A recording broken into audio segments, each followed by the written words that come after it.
Hi aspirants, ఈరోజు topic వచ్చేసి AP papers అనేవి ప్రీవియస్ పేపర్స్ అనాలిసిస్ చేస్తున్నాం. అందులో భాగంగా ఈరోజు సైకాలజీ బిట్స్ అండి. సో సైకాలజీలో బిట్స్ ఏ విధంగా వచ్చాయి అనేది ఈ వీడియోలో డిస్కస్ చేద్దాము. అదేవిధంగా EVS methodology, maths methodology, Telugu methodology bits అనేవి ఆల్రెడీ మన ఛానల్లో అప్లోడ్ చేశాను. ఎవరైనా చూడని వాళ్ళు ఉంటే డిస్క్రిప్షన్లో లింక్ పెడతాను, కంపల్సరీగా చూడండి.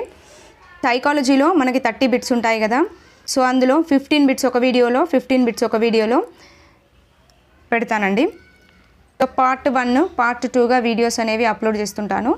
సో తప్పకుండా వీడియోస్ యూజ్ చేసుకోండి. వీడియోలోకి వెళ్ళే ముందు వీడియోని తప్పకుండా లైక్ చేయండి అండ్ కుదిరితే హై పాయింట్స్ కూడా ఇవ్వడానికి ట్రై చేయండి. ఇదంతా ఒక సెషన్ అండి. చూడండి, ఈ సెషన్లో బిట్స్ ఏ విధంగా పడ్డాయో. క్రింది వానిలో అభ్యసనగా పరిగణించగలిగే మార్పు ఏది? ఓకే, లెర్నింగ్కి సంబంధించబడింది. సో లెర్నింగ్కి సంబంధించిన మార్పు ఏది అని చెప్పేసి అడిగాడు. సో ఇది డెఫినేషన్ బిట్ అండి. సో ప్రతి ఒక్కరు చేయగలుగుతారు. సో ఫస్ట్ లెర్నింగ్ అంటే ఏందండి? లెర్నింగ్ అంటే ప్రవర్తనలో మార్పు రావాలి. ఓకే, ఒక వ్యక్తి యొక్క ప్రవర్తనలో మార్పు కలిగితే అది లెర్నింగ్ అంటాం. మరి ఆ మార్పు కూడా ఏ విధంగా ఉండాలంటే శాశ్వతమైనదిగా ఉండాలి. ఓకే, ఏ విధమైన శాశ్వతం అంటే దాదాపు శాశ్వతంగా ఉండాలి. ఓకే, ఆ మార్పు అనేది మరి ఏ విధంగా వస్తుంది? ఆ మార్పు అనేది అనుభవం ద్వారా రావచ్చు, లేదంటే శిక్షణ ద్వారా రావచ్చు, లేదంటే ఆచరణ ద్వారా రావచ్చండి. ఓకే, అనుభవం ద్వారా వచ్చిన ఎలాంటి మార్పు అయినా అది అభ్యసనమే, శిక్షణ ద్వారా వచ్చిన ఎలాంటి మార్పు అయినా అది అభ్యసనమే, ఆచరణ ద్వారా వచ్చిన ఎలాంటి మార్పు అయినా అభ్యసనమే అవుతుంది. అదేవిధంగా అనుకరణ ద్వారా వచ్చిన మార్పు కూడా అభ్యసనమే అవుతుంది. అదేవిధంగా అభిరుచి ఫలితంగా వచ్చిన మార్పు కావచ్చు, లేదంటే అభ్యాసం ఫలితంగా, అభ్యాసం అంటే ఏంటండి? ప్రాక్టీస్ ఫలితంగా వచ్చిన మార్పు కూడా అభ్యసనమే అవుతుంది. అదేవిధంగా ప్రేరణ ఫలితంగా, వైఖరి ఫలితంగా, ఇలా ఏ విధంగా మార్పు కలిగినా ఆ మార్పు అనేది దాదాపు శాశ్వతంగా ఉంటే అలాంటివన్నీ కూడా అభ్యసనంగా పరిగణించాలండి. ఓకే, మరి అభ్యసనం అంటే ఏంది అనేది తెలుసుకున్నాం. అంటే ప్రవర్తనలో మార్పు రావాలి, అది కూడా దాదాపు శాశ్వతమైన మార్పుగా ఉండాలి. ఓకే, అది ఏ విధంగా రావాలి అనేది మనం చెప్పాం. ఓకే, మరి అభ్యసనంగా పరిగణించని కొన్ని అంశాలు ఉంటాయండి. ఓకే, అభ్యసనంగా పరిగణించే అంశాలు తెలుసుకోవడం ఎంత ఇంపార్టెంటో అభ్యసనంగా పరిగణించని అంశాలు తెలుసుకోవడం కూడా అంతే ఇంపార్టెంట్. ఓకే, అభ్యసనం కాని అంశాలను చూసినట్లయితే ఇప్పుడు చూడండి, సహజాతాలండి. ఓకే, సహజాతాలన్నీ కూడా అభ్యసనం కావు. సహజాతం అంటే ఏంటండి? పుట్టుకతో పాటు వచ్చిన లక్షణాలన్నీ కూడా అభ్యసనం కావు. ఓకే, పుట్టుకతో వచ్చాయి అంటే మనం దాన్ని ఏమైనా నేర్చుకున్నామా? లేదు కదా, డైరెక్ట్గా ఆటోమేటిక్గా పుట్టుకతో వచ్చాయి. సో అలా పుట్టుకతో వచ్చినప్పుడు అది అభ్యసనం ఎలా అవుతుంది? కాదు కదా. సో సహజాత లక్షణాలు ఏవి కూడా అభ్యసనం కాదు. ఓకే, అంటే ఇప్పుడు ఎగ్జాంపుల్గా ఆకలి వేసినప్పుడు శిశువు ఏడుస్తున్నాడు. సో ఆకలి వేసినప్పుడు శిశువు ఏడవడం అనేది, ఎవరైనా ఆకలి వేసినప్పుడు ఏడుస్తారు. సో అది లెర్నింగ్ అవుతుందా? కాదు కదా, పుట్టుకతో పాటు వచ్చింది. సో దాన్ని మనం లెర్నింగ్గా తీసుకోము. ఓకే, నెక్స్ట్ అసంకల్పిత ప్రతీకార చర్యలు ఉంటాయి కదండి. ఎగ్జాంపుల్గా ఇప్పుడు ఏదైనా మన చేతికి వేడి తగలగానే తీసేస్తుంటాం. సో అలా వేడి తగిలినప్పుడు తీసేసామంటే ఆటోమేటిక్గా జరిగిపోతుందే కానీ నేర్చుకునడం ద్వారా వచ్చిందా? లేదు కదా. సో అసంకల్పిత ప్రతీకార చర్యలు కూడా అభ్యసనం కావు. ఓకే, నెక్స్ట్ గుడ్డి అనుసరణ అండి, ఇన్ప్రింటింగ్ అంటాం దీన్నే. ఈ గుడ్డి అనుసరణ కూడా అభ్యసనం కాదండి. ఎగ్జాంపుల్గా అప్పుడే పుట్టిన పిల్లలు అంటే కోడి పిల్లలు కావచ్చు. సో అప్పుడే పుట్టిన కోడి పిల్లలు ఏం చేస్తాయండి? ఆ కోడినే అనుసరిస్తూ వెళ్తాయి. అప్పుడే పుట్టిన గొర్రె పిల్లలు కూడా ఆ గొర్రెనే అనుసరిస్తూ వెళ్తాయి. ఓకే, అంటే ఇలా గుడ్డిగా అనుసరించి వెళ్తున్నాయి. సో ఏమైనా నేర్చుకున్నాయా? లేవు కదా, నేర్చుకోలేదు కదా. సో అలాంటివన్నీ కూడా మనం అభ్యసనంగా తీసుకోకూడదు. ఓకే, ఇంకొకటి ఏంటి అంటే జబ్బు కావచ్చు, లేదంటే అలసట కావచ్చు, లేదంటే మత్తు పదార్థాలు కావచ్చు. ఈ వీటిని కూడా అభ్యసనంగా పరిగణించము. ఇప్పుడు చూడండి, జబ్బు అనేది ఒక వ్యక్తి ప్రవర్తనలో ఎంతో కొంత మార్పు తీసుకొస్తుంది, కానీ శాశ్వతమైన మార్పు తీసుకురాదు కదా. సో జబ్బు అనేది శాశ్వతమైన మార్పు కాదు. అలసట అనేది కూడా శాశ్వతమైన మార్పు కాదు. మత్తు పదార్థాలను తీసుకోవడం కూడా శాశ్వతమైన మార్పు కాదు. సో ఈ జబ్బు, అలసట, మత్తు పదార్థాలు ఇవి కూడా అభ్యసనంగా పరిగణించబడవు. ఓకే, వీటిని ఏమైనా నేర్చుకుంటామా? లేదు కదా, ఆటోమేటిక్గా వచ్చేస్తుంటాయి. సో అలాంటప్పుడు వాటిని అభ్యసనంగా తీసుకుంటామా? తీసుకోకూడదు. ఓకే, ఇది అభ్యసనం అయ్యే అంశాలు ఏంటి, అభ్యసనం కాని అంశాలు ఏంటి. ఓకే, మనం ఇప్పుడు క్వశ్చన్ చూసినట్లయితే మనకి ఏం అడిగాడు? అభ్యసనంగా పరిగణించగలిగేవి అంటే అభ్యసనంగా ఉండే అంశాలు ఏంటి అని అడుగుతున్నాడు. చూడండి, వ్యాధి మత్తు పదార్థాలు అనేవి లర్నింగ్ ద్వారా వస్తాయా? రావు కదా. సో ఇది అభ్యసనంగా పరిగణిస్తామా? లేదు. సో ఇది తీసేస్తాం. నెక్స్ట్ వ్యాధి, అలసట. వ్యాధి అన్న అలసట అన్న ఈ రెండు కూడా అభ్యసనంగా పరిగణించాం, తీసేస్తాం. నెక్స్ట్ అనుభవం, శిక్షణ. చూడండి, అభ్యసనం అంటేనే అనుభవం, శిక్షణ వల్ల జరగాలి, లేదంటే ఆచరణ వల్ల రావాలి, లేదంటే సాధన వలన, పునర్బలన వల్ల, అభిరుచి వల్ల, వీటి వలన కలిగే మార్పులనే అభ్యసనంగా పరిగణిస్తాము. సో ఇది మనం కరెక్ట్గా తీసుకుంటాం. ఓకే. నెక్స్ట్ అలసట, మత్తు పదార్థాలు కాదు. ఓకే, చూడండి, అందుకే చెప్పా అభ్యసనం అంటే అభ్యసనం అంశాలు ఏంటి, అభ్యసనం కాని అంశాలు ఏంటి తెలుసుకుంటేనే ఈ బిట్ ఈజీగా చేయగలుగుతాం. Okay, right. నెక్స్ట్ బిట్, ఇది చాలా ఇంపార్టెంట్. నెంబర్ ఆఫ్ టైమ్స్ ఈ టాపిక్ నుండి బిట్స్ అనేవి రిపీట్ అవుతున్నాయి. Seashore measures of musical talent test అనేది ఓకే. సో ఈ టెస్ట్ అనేది దేనికి సంబంధించింది అని అడుగుతున్నాడు. చూడండి, ఇదొక సహజ సామర్థ్య పరీక్ష అండి. సో ఆన్సర్ వచ్చేసి సహజ సామర్థ్య పరీక్ష. సో అసలు సహజ సామర్థ్యం అంటే ఏంటండి? వృత్తిపరమైన అంశాలు ఉంటాయి కదా. సో ఈ వృత్తిపరమైన అంశాల్లో ఒక వ్యక్తి యొక్క సఫలత అనేది దేనిపై ఆధారపడి ఉంటుంది అంటే సహజ సామర్థ్యంపై ఆధారపడి ఉంటుంది. ఓకే, సాధారణ విషయాల్లో అయితే వ్యక్తి యొక్క సఫలత అనేది ప్రజ్ఞపైన ఆధారపడుతుంది. అదే వృత్తిపరమైన విషయాల్లో అయితే వ్యక్తి యొక్క సఫలత అనేది మనకు సహజ సామర్థ్యం పైన ఆధారపడి ఉంటుంది. ఓకే, సో సహజ సామర్థ్యం అనేది ఏ విధంగా ఏర్పడుతుందండి? పుట్టుకతో పాటు వస్తుందండి. ఓకే, ఈ పుట్టుకతో పాటు సహజ సిద్ధంగా ఏర్పడ్డదే సహజ సామర్థ్యం అని చెప్పొచ్చు. ఓకే, చూడండి ఒకసారి. అయితే ఈ సహజ సామర్థ్యం రకాలు వచ్చేసి మనకి 3 రకాల పరీక్షలు ఉంటాయండి. ఓకే, ఎన్ని రకాల పరీక్షలు? 3 రకాల పరీక్షలు అనేవి ఉంటాయి. సో ఫస్ట్ వన్ ఏంటి అంటే విద్యా సంబంధ సహజ సామర్థ్య పరీక్ష ఉంటుంది. సెకండ్ వన్ ఏంటి అంటే వృత్తి సంబంధ సహజ సామర్థ్య పరీక్ష. అదే థర్డ్ వన్ వచ్చేసి ఏ విధంగా ఉంటుంది అంటే సౌందర్య కళా సంబంధ సహజ సామర్థ్య పరీక్ష ఉంటుందండి. ఓకే, ఫస్ట్ వన్ విద్యా సంబంధ సహజ సామర్థ్య పరీక్ష. దాంట్లో మళ్ళీ ఏముంటాయి అనేది చూసుకోవాలి. ఓకే, ఏ విధమైన టెస్టులు ఉంటాయని చూసుకోవాలి. నెక్స్ట్ సెకండ్ వన్ వృత్తి సంబంధ సహజ సామర్థ్య పరీక్ష. థర్డ్ వన్ సౌందర్య కళా సంబంధ సహజ సామర్థ్య పరీక్ష. ఓకే, ఫస్ట్ వన్ విద్యా సంబంధ సహజ సామర్థ్య పరీక్ష ఉంది కదా. దీంట్లో మనకి 2 రకాల టెస్టులు ఉంటాయండి. సో ఒకటి మెట్రోపాలిటన్ రెడీనెస్ టెస్ట్ అని MRT అంటారు.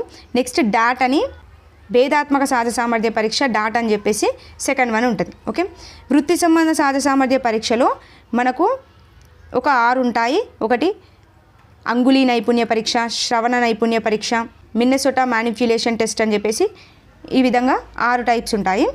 అదే థర్డ్ వన్ కదా మనకు మెయిన్ కావాల్సింది సౌందర్య కళా సంబంధ సహజ సామర్థ్య పరీక్ష. సో ఇది దేనికి సంబంధించింది? సౌందర్య కళ అంటేనే ఏంటండి కళలకు సంబంధించింది, అంటే లలిత కళలకు సంబంధించిన సహజ సామర్థ్య పరీక్ష అన్నట్టు. సో దీంట్లో మనకి 2 విధాలుగా ఉంటాయండి. ఒకటి సంగీత సామర్థ్యాన్ని పరీక్షించడానికి ఒక పరీక్ష ఉంటుంది. నెక్స్ట్ చిత్రలేఖన సామర్థ్యాన్ని పరీక్షించడానికి ఒక test.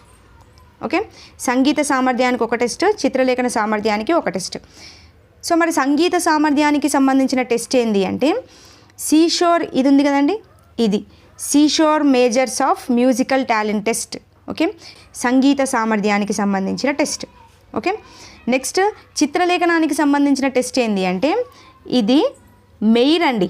Okay, Meier Seashore art judgment test అండి.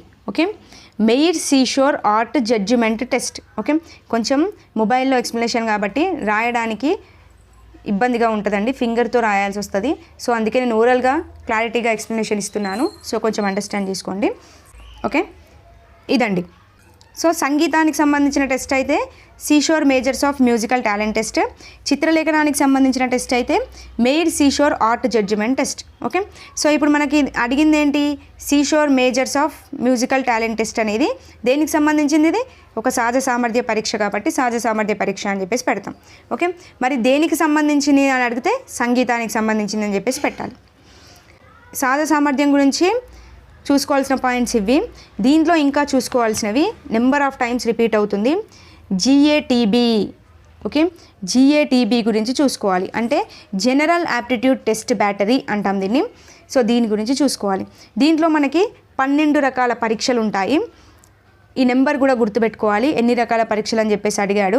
సో దీంట్లో సామర్థ్యాల సంఖ్య ఎంత అంటే 9. ఓకే, ఈ నెంబరింగ్ పైన కూడా బిట్ అనేది ఫ్రేమ్ అయింది. ఓకే, సో 12 రకాల పరీక్షలు 9, సామర్థ్యాల సంఖ్య అనేది 9గా సూచిస్తాం. ఓకే, ఇవన్నీ గుర్తుపెట్టుకోవాలి. సో చాలా ఇంపార్టెంట్ కాన్సెప్ట్ అనేది గుర్తుపెట్టుకోండి. నెక్స్ట్ బిట్, ఒక విద్యార్థి మొదటి పీరియడ్లో నేర్చుకున్న మొక్క భాగాలు అనే భావన రెండవ పీరియడ్లో జనాభా పెరుగుదల భావనను నేర్చుకోవడానికి అడ్డంకిగా మారి మరచిపోవడాన్ని ఇలా పిలుస్తారు. సో చూడండి, దీంట్లో మనకి పురోగమన అవరోధం ఉంటుంది, తిరోగమన అవరోధం ఉంటుందండి. ఇందులో గుర్తుపెట్టుకోవాల్సిన కాన్సెప్ట్ ఒకటే, పాతది అడ్డుపడితే అది పురోగమనం, కొత్తది అడ్డుపడితే తిరోగమనం. ఓకే, పాతది ఆటంకం కలిగిస్తే పురోగమనం, కొత్తది ఆటంకం కలిగిస్తే తిరోగమనం. ఓకే, సో చూడండి, ఫస్ట్ నేర్చుకున్నవి ఎప్పుడైనా పాతవి అవుతాయి, నెక్స్ట్ నేర్చుకునేవి ఎప్పుడైనా కొత్తవి అవుతాయి. ఓకే, ఒకసారి క్వశ్చన్ని క్లారిటీగా చూద్దాం మనము. ఒక విద్యార్థి మొదటి పీరియడ్లో నేర్చుకున్న మొక్కలు భాగాలు అనే భావన, మొదటి పీరియడ్లో ఏం నేర్చుకున్నాడు? మొక్కలు భాగాలు అనే భావనను నేర్చుకున్నాడు. ఓకే, సో రెండవ పీరియడ్లో కూడా ఇచ్చాడు కదా, సో రెండవ పీరియడ్లో జనాభా పెరుగుదల అనేది నేర్చుకున్నాడండి కాన్సెప్ట్. ఓకే, సో ఇక్కడ ఈ జనాభా పెరుగుదల అనే భావన నేర్చుకోవడానికి ఈ మొక్కలు పెరుగుదల అనే భావన అడ్డుపడుతుంది అన్నట్టు. ఓకే, చూడండి, రెండవ పీరియడ్లో జనాభా పెరుగుదల భావన నేర్చుకోవడానికి అడ్డంకిగా మారి మర్చిపోవడాన్ని ఏమంటారు అని అడుగుతున్నాడు. ఓకే, అంటే ఇక్కడ మనకి ఏది అడ్డుపడింది? ఫస్ట్ పీరియడ్లో నేర్చుకుంది సెకండ్ పీరియడ్లో అడ్డుపడింది. ఓకే, అంటే కొత్త దానికి ఏం అడ్డుపడింది? పాతది. ఫస్ట్ నేర్చుకుంది పాతదే అవుతుంది కదా, సో ఫస్ట్ నేర్చుకున్న పాతది అనేది అడ్డుపడింది. సో ఇలా పాతది అడ్డుపడితే ఏమవుతుంది? పురోగమన అవరోధం అవుతుంది. సో ఆన్సర్ వచ్చేసి పురోగమన అవరోధం. ఓకే, పాతది అడ్డుపడింది, ఫస్ట్ది అడ్డుపడింది కాబట్టి పురోగమన అవరోధం. ఒకవేళ సెకండ్దే ఫస్ట్ దానికి అడ్డుపడింది అని ఇస్తే అప్పుడు తిరోగమన అవరోధం అనేది ఆన్సర్గా తీసుకుంటాం. ఓకే, సో పాతది అడ్డుపడింది కాబట్టి పురోగమన అవరోధం అనేది ఆన్సర్గా తీసుకోవాలి. నెక్స్ట్ బిట్, ఈ బిట్ వచ్చేసి మనకి అభ్యసన వక్రరేఖలు అనే టాపిక్ ఉంటుంది. సో ఆ టాపిక్ నుండి పడింది. చూడండి, మ్యాక్సిమం కాన్సెప్ట్ బేస్డ్గానే బిట్స్ అనేవి ఫ్రేమ్ అయ్యాయి. చూడండి, ఇందులో లాక్షణిక అభ్యసన వక్రరేఖల్లో ఒక 5 అంశాలు అనేవి ఉంటాయండి.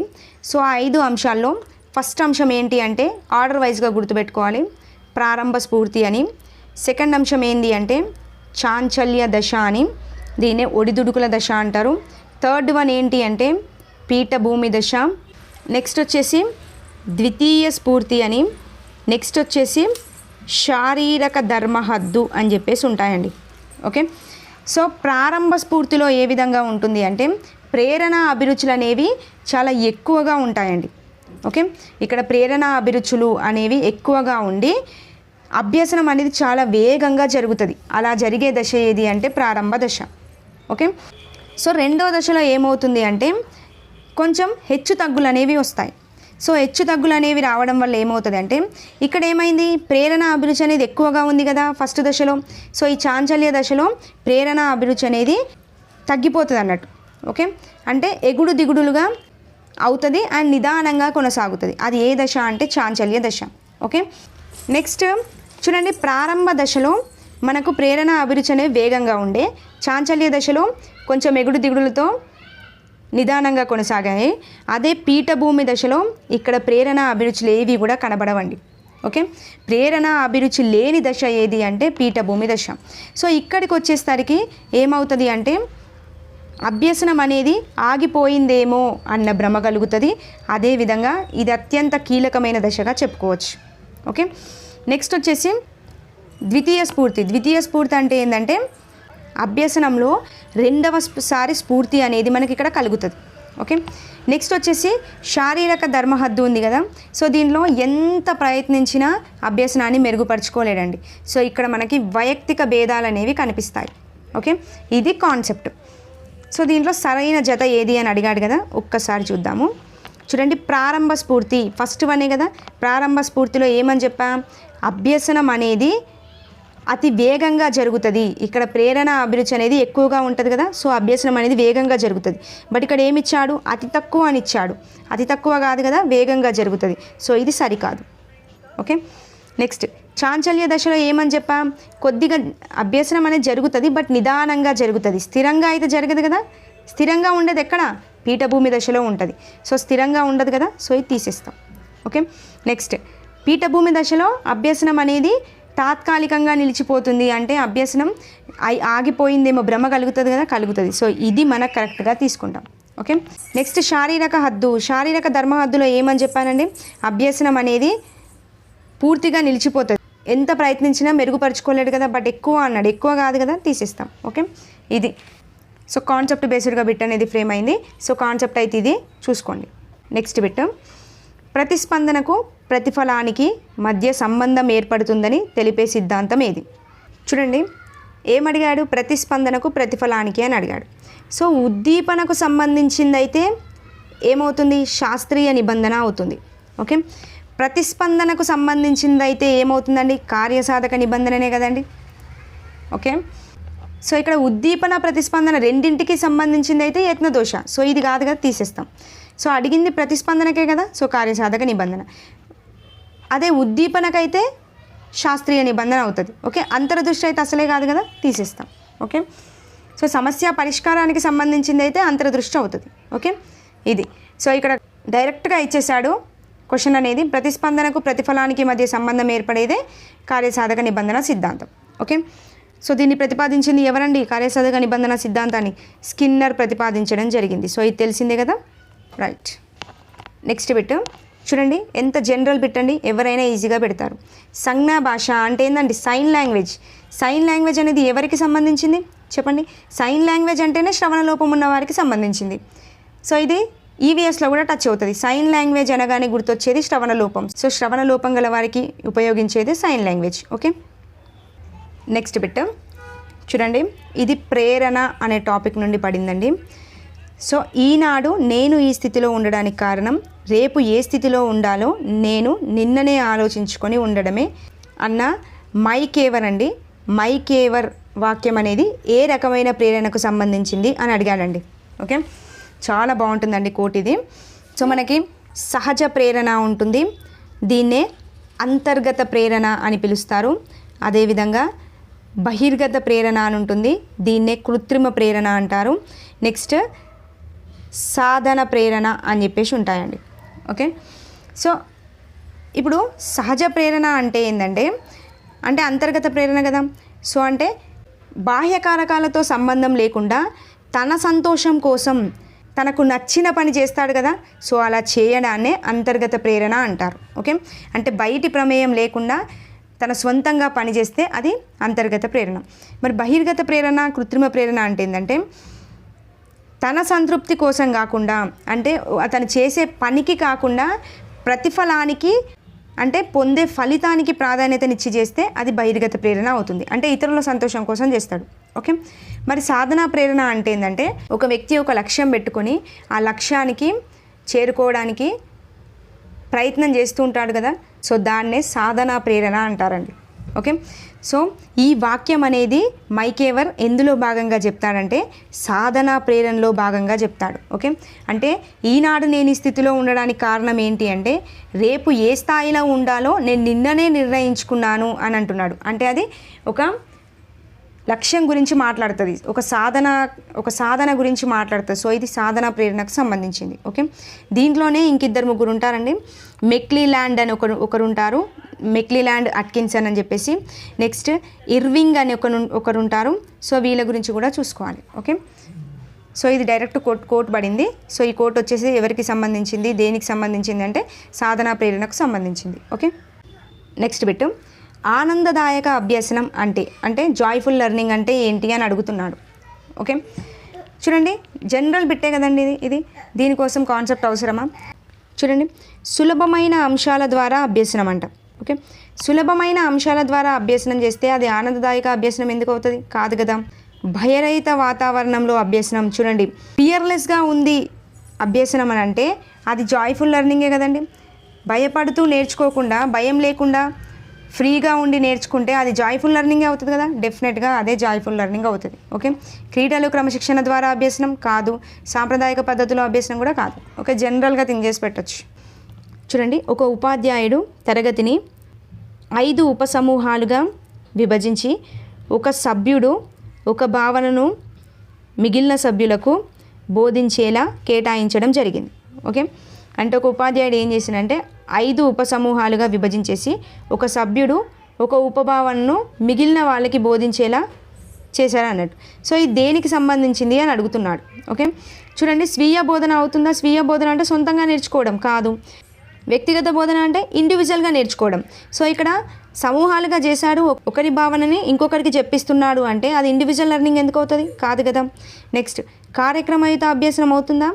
కార్యక్రమయుత అభ్యసనం కూడా వైయక్తిక భేదాలకు సంబంధించింది అండ్ స్వీయ అభ్యసనంకి తోడ్పడుతుందండి ఇది.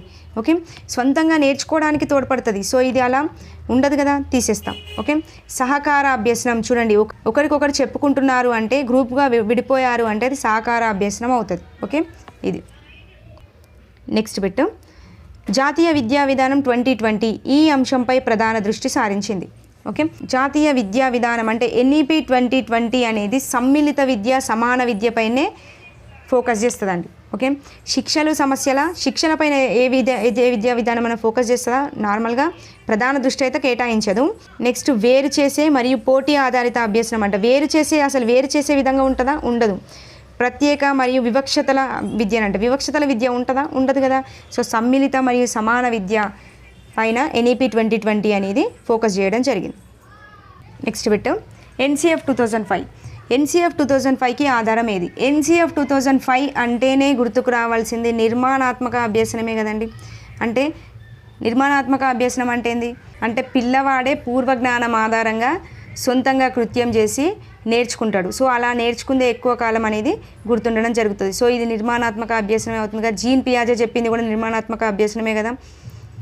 సో నిర్మాణాత్మక వాదం మీద NCF 2005 అనేది ఆధారపడి ఉంటుంది. ప్రవర్తనవాదం కాదు, నియంతృత్వవాదం, సాంప్రదాయవాదం అసలే కాదు. Okay, general bit, direct bit. Makarenko యొక్క విద్యాతత్వం ఈ క్రింది వాదంతో సారూప్యత కలిగి ఉంటుంది. ఓకే, ఇది డైరెక్ట్ బిట్ అండి. మకరెంకో యొక్క విద్యాతత్వం అనేది సాంఘిక నిర్మాణాత్మక వాదంతో సారూప్యతని కలిగి ఉంటుంది. ఓకే, గుర్తుపెట్టుకోండి, సాంఘిక నిర్మాణాత్మకత అనేది ఆన్సర్గా తీసుకుంటాం. Next bit, national early childhood care and education పాలసీని రూపొందించిన సంవత్సరం. ఓకే, NECCEP చైల్డ్హుడ్కి సంబంధించిన ఎడ్యుకేషన్ పాలసీ, ఫార్ములాటెడ్ అని ఎడ్యుకేషన్ పాలసీ అనేది ఏ సంవత్సరంలో రూపొందించారు అని అడుగుతున్నాడు. 2013 అండి. 2013లో రూపొందించడం జరిగింది. ఓకే, ఇయర్ గుర్తుపెట్టుకోండి, 2013. ఓపెన్ లెర్నింగ్ ప్లాట్ఫామ్ నందు SPOC పూర్తి రూపం ఏంటి? ఓకే, ఫుల్ ఫామ్ ఏంటి అని అడిగాడు. ఓపెన్ లెర్నింగ్ ప్లాట్ఫామ్లో ఉన్న SPOC అనేదానికి ఫుల్ ఫామ్ ఏంటి? ఓకే, చూడండి, స్మార్ట్ ప్రైవేట్ ఆన్లైన్ కోర్సెస్ కాదు, షేర్డ్ పబ్లిక్ ఆన్లైన్ కోర్సెస్ కాదు, సెల్ఫ్ పేస్డ్ ఆన్లైన్ క్లాసెస్ అండి. ఓకే, SPOC అంటే సెల్ఫ్ పేస్డ్ ఆన్లైన్ కోర్సెస్, ఇది మనం ఆన్సర్గా తీసుకుంటాం. ఓకే, ఇవ్వండి టోటల్గా 15 బిట్స్ అనేవి ఈ వీడియోలో కంప్లీట్ చేశాము. నెక్స్ట్ రేపటి వీడియోలో పార్ట్ 2తో ఇంకో వీడియో అనేది అప్లోడ్ చేస్తాను. సో వీడియోస్ కంపల్సరీగా యూజ్ చేసుకోండి. నెక్స్ట్ వీడియోలో మళ్ళీ కలుద్దాం. థ్యాంక్ యూ అండి. Thank you for watching.